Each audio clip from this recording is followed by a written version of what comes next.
saw that bird over there, right? I know. Look, frog. So you gotta put, Oh, look at little tiny ones, huh? I have 4 of mine. Their water bottle's dirty. Let's go. Let's walk that side. I don't know what to do with it. They're not. Andrea Tay, Andrea, and Tay. And you're a 5th grader from Noelani. Yes. Okay, great. Tell me what you're learning out here today at Kawainui. Well, I learned that there are some invasive species that kill the plants and birds here, and they're not good. And just now, we saw a mongoose put to sleep, and we learned that a mongoose is not very good because it eats the birds' eggs, and it also eats the birds. And also, there are some plants that are viney, and they choke the other plants, the native plants. And when we went over there, we saw that there was not much native plants, but more invasive plants. What have you learned about the importance of Kawainui Marsh? Or why is it important? I learned about the importance of Kawainui Marsh. I learned that it's important to save the native birds, because if they die out, then there will be no more, because native means that it's only found in Hawaii and found nowhere else. And so the purpose of Kawainui Marsh is to help the birds reproduce and to make more babies. Good. Is this your first time here? Yeah. What do you think of it? It's actually pretty cool. The mud is actually pretty nice. I thought it would be really, really dirty and stuff, but it's actually pretty cool here. What are you going to tell your parents when you go home tonight about what they need to know about Kawainui?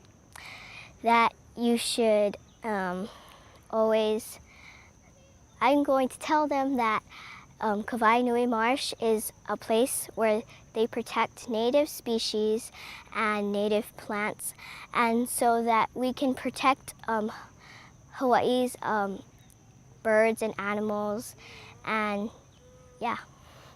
Is this a special field trip for all you guys, and if so, how come? Well, we are going to come here year-round, so we're going to check the pH level in the water and check the birds and all the plants. Okay, great. Thanks, Andrea. That was perfect. So my name is Poakea Moyer, spelled Pohakea Mawayer. Okay, great. And you can look at me, forget the camera. So talk about what you've learned out here so far this morning. So we've learned about how it's important to keep the plants and animals that are native to the islands of Hawaii safe and alive, because they grew, when they were first here, they were living in a non-predative environment, so they had no predators, so they were grown to have no defenses. So it's important to protect them because they're kind of defenseless against invasive species. We're also learning about what kind of equipment is needed to help keep the invasive species away from the native species, and we're getting to have a field experience instead of maybe looking in a textbook and reading passages. So this is a lot better than a regular, stay in class and do regular work. How much did you learn in class before you came out here about this place and what's going on here? And if you learned some there, how do you connect the classroom with the field? You connect the classroom with the field by understanding which plants and animals are invasive and which plants and animals are native, and you have to to understand the native ones, you really have to know which ones they are. And from work to here, nothing that the work could have told us could have prepared us for this. So what surprises you about being out here and seeing this in person today? What surprises me is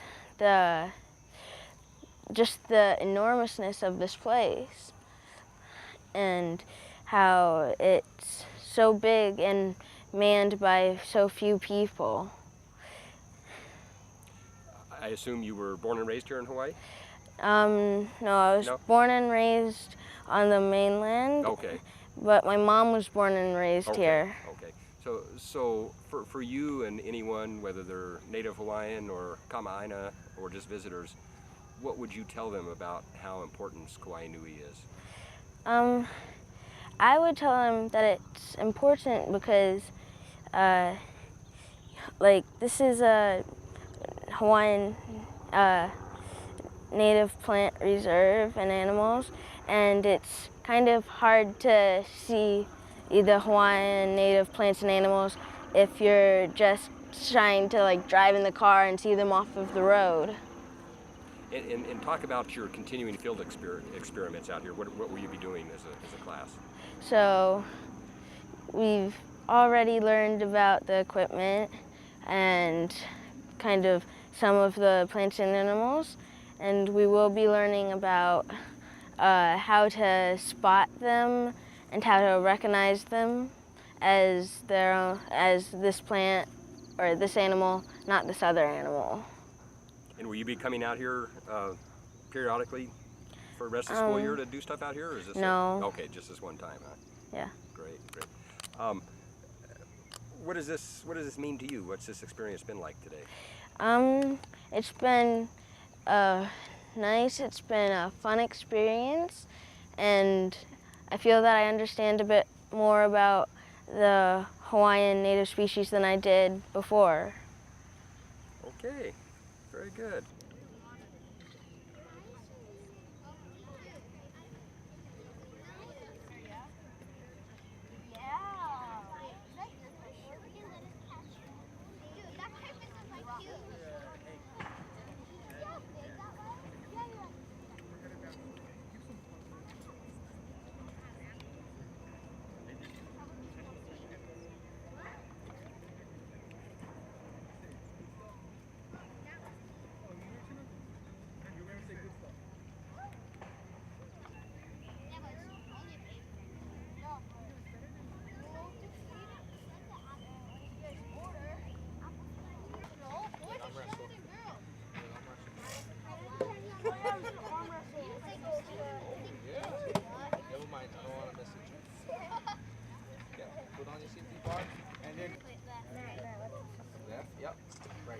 Man, get going. Foot pedals, control this. What is this problem? Look at where you are. Because Aaron was letting me go on the phone. You're back if he lets you. Or haha. Clinton. Yeah. But they have Papa. Yeah, but the type is skids. Oh, what about the... Four.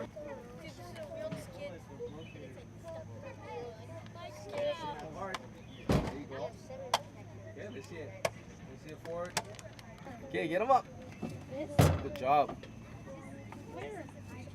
Take your time. Grab the handles. Yeah. There you go. Okay, use the handles. Yeah. Come up.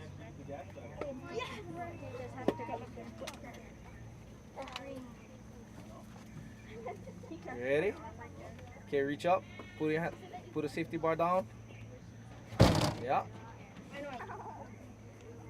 Push. Yeah. You gotta push. Yeah. Reverse. Pull them back. Yeah. Then go left. To the left. Yeah. And then you go right. Switch them. Yeah. There it is. Go the other way. Yeah. Get it up. Get it up. There you go. That's hard. Yeah. Take your time. That's okay. Yep.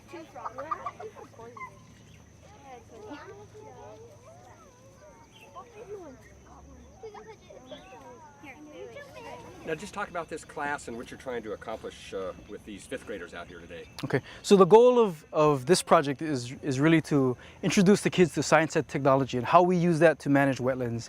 And the really neat thing about it is the science and the technology that we use is really simple.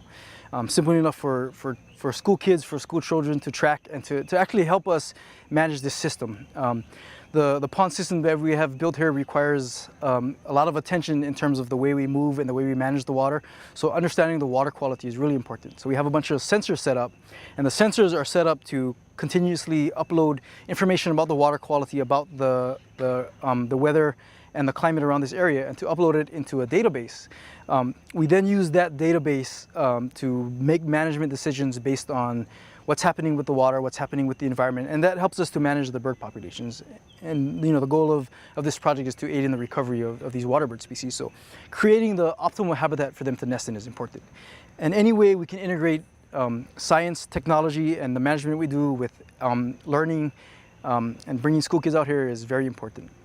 The other good thing is they're able to look at the information and the data that we're collecting on the internet. So they have constant access to our project, which really it gives us the ability to bring them out to the site and also to bring the site to them. And that's really important to keep them engaged and keep them understanding what's happening with Kawainui Marsh and what projects we're doing here to make this place a success.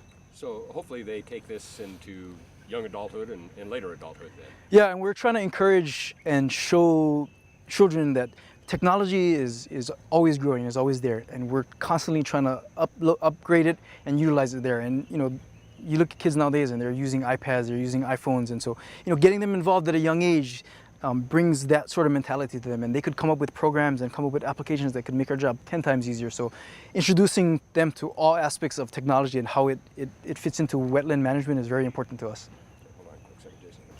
This is a very important ecosystem and an important habitat for our native species, and there's not a lot of habitat left. And so, exposure and seeing what's happening out here is really key to what we want to project to the public and say, we have resources, we have valuable resources that we're trying to protect, and we don't want to keep them out of it. We want to encourage them to be here in a controlled setting, and we want to give them the right information so that they understand how to protect it, how to preserve it. These kids, they may not grow up to become conservationists, but they may grow up to become president or legislators, and having that knowledge is really important for us to keep our jobs going and keep the progress that we're going with this resource management.